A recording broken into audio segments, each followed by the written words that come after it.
কেন ওনাকে চুজ করা হয়েছে? দেখুন, আজকে আপনারা অবগত আছেন যে আমাদের লোকসভা নির্বাচন দোরগোড়ায় এসে গেছে।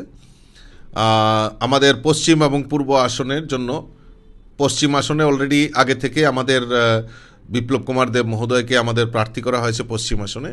আজকে আজকে পার্লামেন্টারি বোর্ড নির্ণয় নিয়েছে এবং পূর্ব ত্রিপুরা আসনের জন্য কীর্তি সিং দেব বর্মাকে আমাদের ইস্ট সিটের প্রার্থী করা হয়েছে এবং এটা সংরক্ষিত আসন।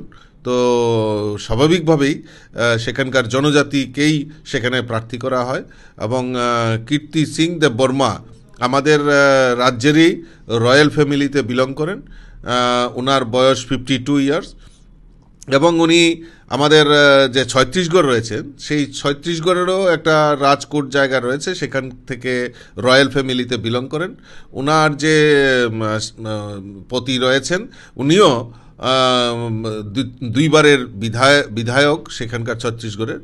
তো রাজনৈতিক দৃষ্টিকোণ থেকে ওনারও বেশ অভিজ্ঞতা রয়েছে এবং আমাদের কেন্দ্রীয় নেতৃত্ব সিদ্ধান্ত নিয়েছে এবং আমি স্বাগত জানাই আমাদের সর্বভারতীয় সভাপতি আদরণীয় জেপি নাড্ডাজিকে।